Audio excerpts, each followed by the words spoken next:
یہ جو سفیر کے نکالنے کا مسئلہ ہے یہ تو شروعات ہے اس سلسلے کی، یعنی ایک معمولی کام تھا۔ افسوس ہے کہ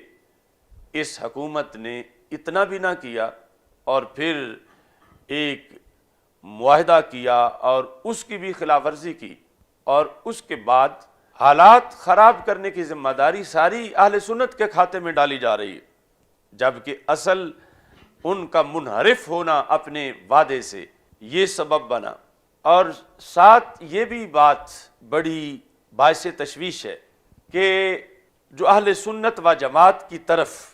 دہشت گردی کی نسبت کی جا رہی ہے اور دہشت گردی کا لیبل لگایا جا رہا ہے،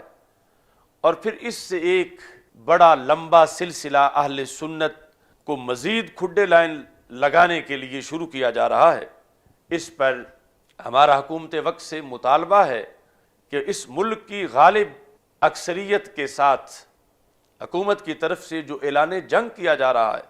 کچھ وزراء خود اس کو اعلان جنگ کے لفظ سے تعبیر کر رہے ہیں، تو یہ کسی صورت میں بھی درست نہیں۔ اہل سنت و جماعت ہی استحکام پاکستان کے ضامن ہیں، اور اہل سنت و جماعت کا ہی روشن ماضی پاکستان کے قیام اور پاکستان کی سالمیت کی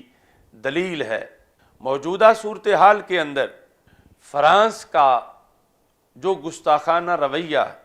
اگرچہ پچھلے کئی سالوں سے خاکے بن رہے ہیں، توہینیں ہو رہی ہیں اور مذموم عمل ویسٹ کی طرف سے کیا جا رہا ہے، لیکن یہ فرانس کا جو معاملہ تھا پہلی بار سرکاری سطح پہ توہین کا یہ جرم کیا گیا۔ اب اس کے رد عمل میں اصل تو مسلم امہ کے حکمرانوں کو خود کھڑا ہونا چاہیے تھا۔ افسوس ہے کہ ایک معمولی رد عمل کے بعد، اور وہ بھی صرف 2-3 حکمرانوں کی طرف سے آیا، باقی سب خاموش رہے، اور وہ بھی اس رد عمل کے بعد خاموش ہو گئے، اور اتنا بڑا قرض ہے امت مسلمہ کے کندھوں پر کہ جس ملک نے سرکاری سطح پر توہین رسالت کی، اس سے توہین رسالت کرنے والے گستاخ مانگنا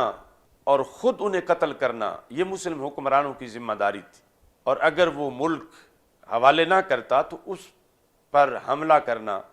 یہ مسلم امہ کے حکمرانوں کی ذمہ داری تھی۔ لیکن افسوس یہ ہے کہ اتنی مادہ پرستی آ چکی ہے اور اس قدر مسلم امہ پہ مسلط حکمران دین سے دور جا چکے ہیں، خود حرمین شریفین پر جو لوگ اقتدار میں ہیں ان کی تو اس سلسلہ میں کوئی قابل ذکر آواز بھی سنائی نہیں دی۔ پاکستان کے مسلمانوں نے جو ایک خاص چنگاری ہے عشق رسول صلی اللہ علیہ وسلم کی برصغیر کے مسلمانوں کے اندر، اور وہ بھی نسبت رسول علیہ الصلوۃ والسلام کے لحاظ سے ہے، جس کا ہم نے وہ پاکستان زندہ باد کانفرنس میں جو حدیث شریف پیش کی تھی۔ اہل سنت و جماعت ہمیشہ تاریخ کے اندر امن کے علمبردار رہے ہیں اور ہمیشہ غیرت اسلامی کے مظہر بھی رہے ہیں، اور قربانیوں کی داستان اہل سنت و جماعت نے ہمیشہ رقم کی، اور قافلے جب بھی منزل کو پہنچے تو وہ قافلے اہل سنت و جماعت کے ہی قافلے تھے۔